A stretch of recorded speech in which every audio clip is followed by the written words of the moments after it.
نحمده ونصلي ونسلم على رسوله الكريم اما بعد اعوذ باللہ من الشیطان الرجیم بسم اللہ الرحمن الرحیم قل ان الموت الذي تفرون منه فانه ملاقيكم ثم تردون الى عالم الغیب والشہادة فینبئکم بما کنتم تعملون۔ سورة الجمعہ آیت نمبر 8۔ اے پیغمبر صلی اللہ علیہ وسلم، آپ فرما دیجئے کہ بے شک وہ موت جس سے تم بھاگتے ہو وہ یقیناً تمہارا سامنا کر کے رہنے والی ہے، پھر تم غیب اور حاضر کو جاننے والے کی طرف لوٹائے جاؤ گے تو وہ تمہیں تمہارے کیے سے باخبر کرے گا۔ معزز سامعین، ہمارا عقیدہ ہے کہ دنیا دارالعمل اور آخرت دارالجزا ہے۔ یہاں ملی ہوئی حیات مستعار دراصل مہلت عمل ہے، اور ہر گزرتا لمحہ ہمیں اس موت کے قریب کرتا ہے جو اس مہلت عمل اور فرصت عمل کو ختم کر دینے والی ہے۔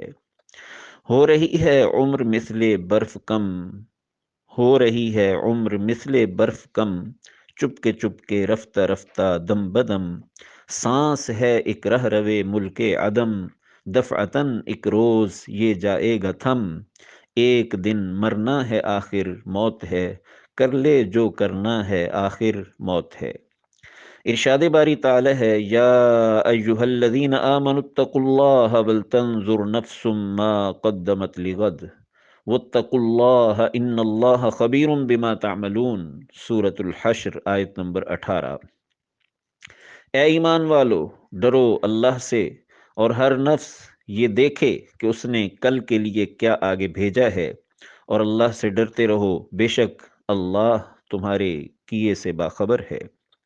رسول اللہ صلی اللہ علیہ وسلم کا ارشاد گرامی ہے، اغتنم خمسا قبل خمس، کہ 5 چیزوں کو 5 چیزوں سے پہلے غنیمت جانو۔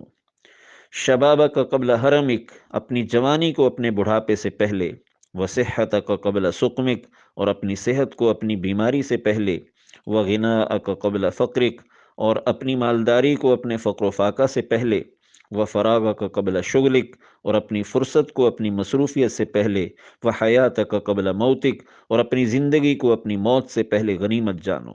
مستدرک حاکم، حدیث نمبر 7846۔ ہمیں زندگی کے گزرتے ہر لمحے کی قدر کرتے ہوئے اسے آخرت کی کامیابی کے لیے استعمال کرنا چاہیے۔ وقت ایک ظرف اور برتن ہے جس میں ہم نے اپنے عمل کا مظروف رکھنا ہے۔ یہ ہم پر ہے کہ ہم وقت کی صاف ستھری خالی بوتل میں نیک عمل کا عطر بھرتے ہیں یا گناہ کا پیشاب۔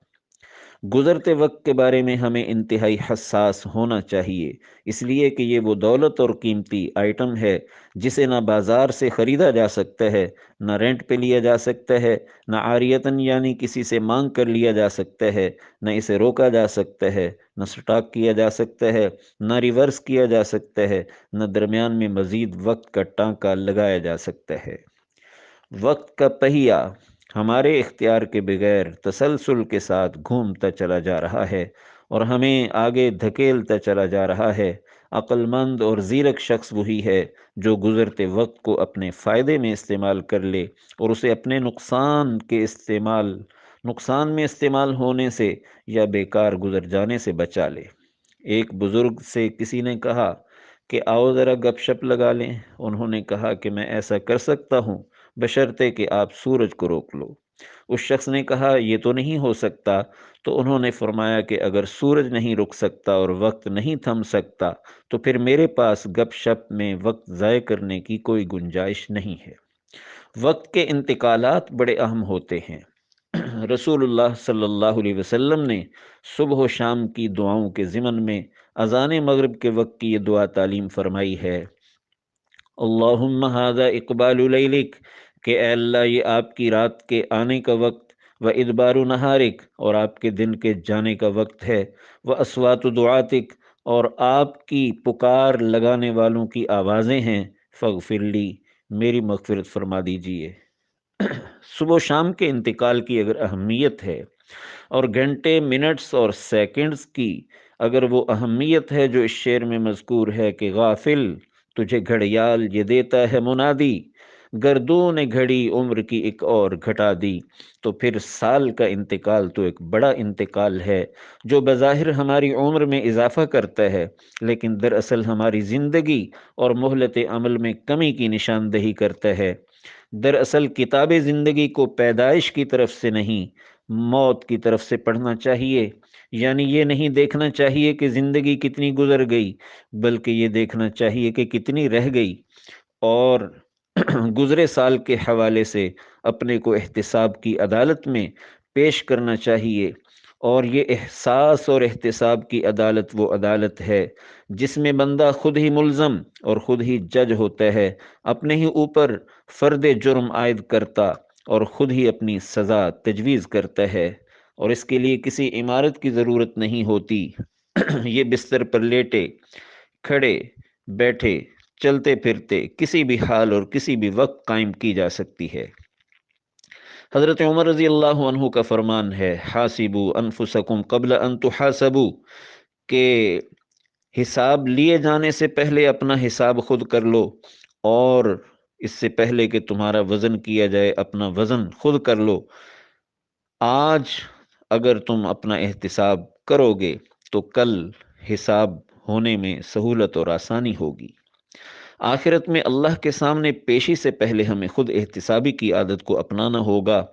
یومیہ، ہفتہ وار، ماہانہ بنیادوں پر بھی یہ عدالت قائم ہونی چاہیے۔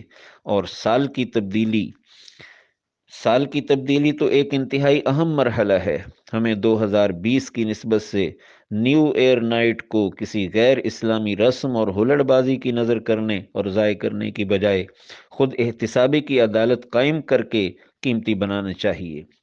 بالخصوص سن 2020 تو قومی اور بین الاقوامی سطح پر بھی انتہائی اہمیت کا حامل رہا ہے کہ اس میں کرونا جیسی وبا و بلا نے پوری دنیا کو ہلا کے رکھ دیا۔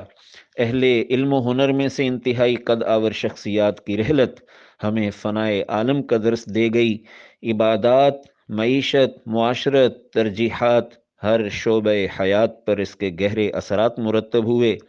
سورۃ البقرہ کی آیت نمبر 155 میں جن طریقوں سے آزمانے کی بات کی گئی ہے کہ ہم تمہیں ضرور آزمائیں گے، کچھ خوف، کچھ بھوک دے کر، اور مالوں، جانوں اور پیداواروں میں کمی کے ساتھ، کرونا کی شکل میں بیک وقت یہ ساری آزمائشیں آن پڑیں۔ بعض ممالک میں قیامت صغریٰ کی کیفیت نے قیامت کبریٰ کی طرف نمایاں اشارہ دیا۔ ان تمام احوال واقعی اور آپ بیتی اور جگ بیتی کی روشنی میں ہمیں چاہیے کہ اپنے گزشتہ سال اور عمر رفتہ کا بے لاگ جائزہ لیتے ہوئے دیکھیں کہ کیا کھویا اور کیا پایا، اور گزرتے دن، ہفتے، مہینے اور سال ہمیں کیا پیغام دے رہے ہیں، اور وقت کا پہیہ ہمیں جس دارالجزا اور خدائی عدالت کی طرف دھکیل رہا ہے اس کے لیے ہماری کیا تیاری ہے۔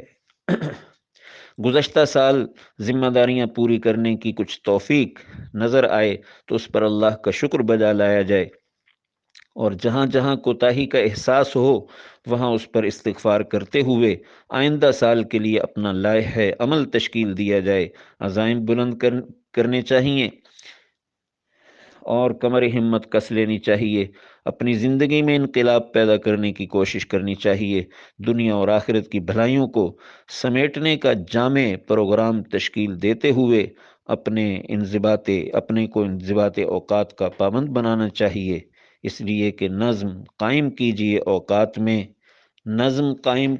اوقات میں، برکتیں پھر دیکھیے دن رات میں، مغتنم ہے دولت عمر عزیز، کیجئے ضائع نہ لغویات میں۔ دعا ہے کہ اللہ تعالی ہماری گزشتہ سال کی کوتاہیوں سے درگزر فرمائے اور نئے شمسی سال کو ہمارے لیے کامیابیاں سمیٹنے۔ وآخر دعوانا ان الحمد للہ رب العالمین۔